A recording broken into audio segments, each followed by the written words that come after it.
In this video, I'm going to discuss Unit 1, Lesson 9 practice problems. And I recall in Lesson 9, we discussed an idea called Voronoi diagrams. So a lot of these problems will have to do with that specific type of construction where you're trying to determine which place on a map are you closer to. And we did this with Bird Kings in Buchanan County. We also did this from High School, and East High School for District 1. So if I wanted to figure out which point is closer to either A or B, the construction we used was D, the perpendicular bisector construction AB. If point C is on a line, it's equal distance. If point C is on the side of A, it's closer to A, and if point C is on the side of B, it's closer to B. As a continuation of problem 1, we're saying in this diagram, they've done 3 perpendicular bisectors of triangle ABC. And we did this activity online using GeoGebra. This was Unit 1, Lesson 9, Activity 1. And then I asked you to do it again last week as part of Activity 2. So that you're asked to select all of the true statements. So problem A, point E is closer to A than it is to C. So point E is actually closer to C than it is to A. Based on the fact that point C is on this perpendicular bisector of AC, and so since it's on the side of C, it's closer to C. Point L is closer to B than it is A. So again, if I'm looking at A and B, the perpendicular bisector for A and B is this blue line, and L is actually on the side of B, so that means it's closer to B than it is to A, so that's a true statement. In problem C, point D is closer to B than it is to C, so BC's perpendicular bisector is here.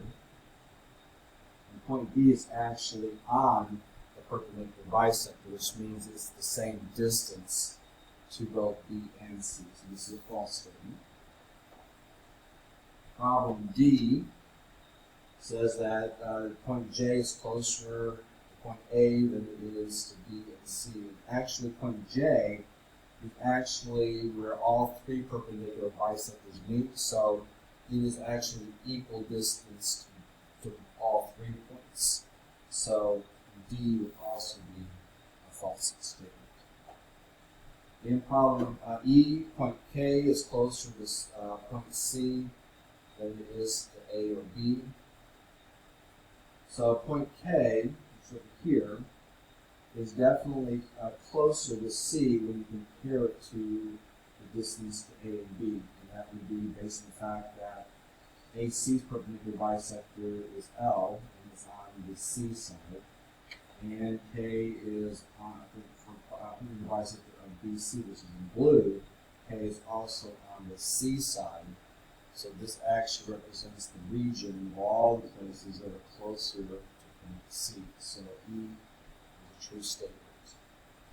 And the last one,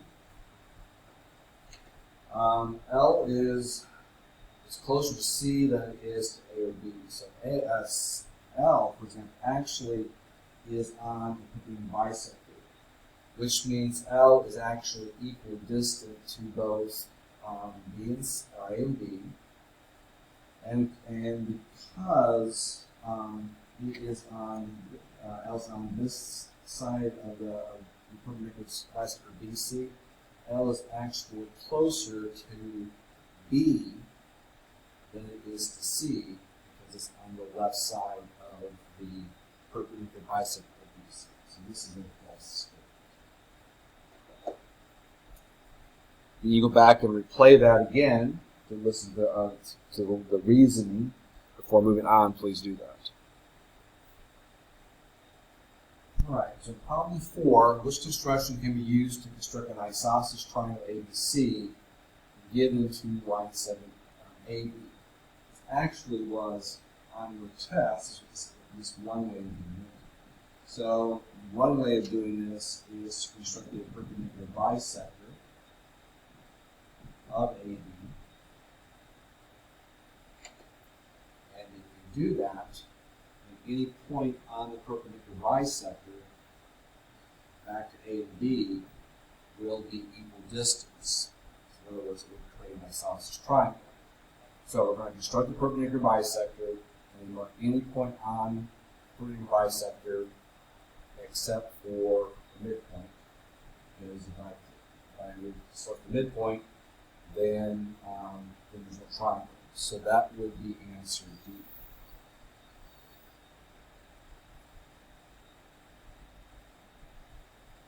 In problem 5, it says select all of the true stated regular polygons. So a regular polygon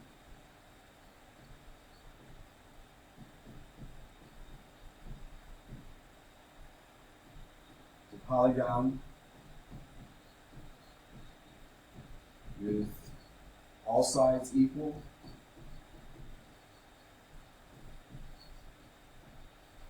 and all angles equal to measure. So we did this back in Unit 1, Lesson 1, and the first shape that we looked at was a regular hexagon. And then later it became an equilateral triangle. And then the next shape we looked at was a square. Those are all shapes that have all equal sides, all equal angles. So, all the statements that are true. You must have all angles congruent. That's true. You must have all sides equal, and that's true. A is not true because the only shape that will have the right angles would be the square. Equilateral triangle, the angles are not right angles. This is actually 4 sides. That is also not true because a regular hexagon, which we did in the first lesson, had 6 sides. So A is false. D is also false. And the last one, you have to have at least 3 sides. So the shape of polygon, that's the fewest number of shapes, is a triangle, which is 3 sides. And so you have to have at least 3 sides to have a polygon. That statement is also true. So B, C, and E are true statements. All right, problem 5. So the diagram shows the beginning of a straight edge compass construction of a rectangle. So it should be really similar to what we did with the square. It says construction involves these steps. So it starts with 2 points marked A and B. Then use straight edge to construct the line AB.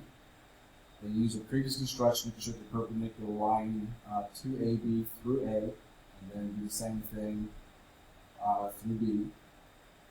And then you're supposed to mark a point on the perpendicular line on AB passing through C. Explain the steps needed to complete the construction.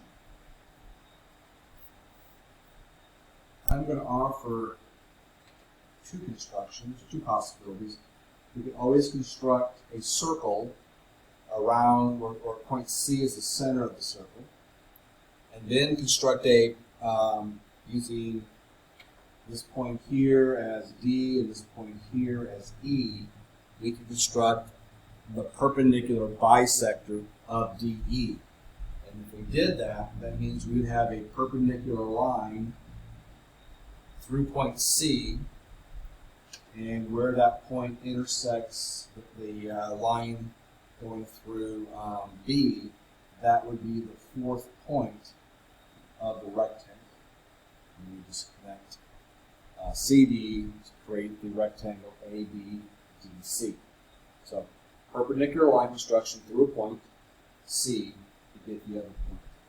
Now when we did this problem earlier for a square, another way we did this, we put our compass here and we opened up our compass radius setting for AC, and then we came over to B and we transferred that same distance to get us point D, and then we connected C to D to finish off the first time the square, this time it's a rectangle. So that by making sure that AC and BD are the same length, and if AB B is, those two lines are actually parallel, then AB and CD top should also be the same length, since the lines are not getting closer together or further away from each other. So the distance should be the same. All right, and so in the last problem, it says, is it important that the circle with center D passes through C, and the circle with center D passes through B? Select your choice. And the answer is, is it important? No. It is what we usually do when doing an angle bisector. We will open up this compass setting so that we're using BD as the radius. That's what we generally do.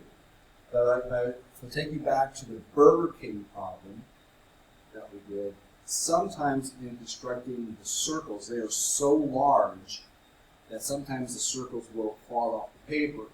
And I understand in this example that's not going to be the issue. So what's important is that setting the radius setting has to be over half the distance of BD. I'll call this point Z. So BZ has to be over half the distance of BD. And as long as it's over halfway, then the two circles will intersect, and those 2 points of intersection will be the angle bisector. So, is it critical that we use BD? The answer is no. But we generally use the length of BD as the radius. What it has to be true always is the radius is over half the distance of those 2 points BD. And as long as it's over half the distance, the two circles will intersect, giving us the angle bisector through point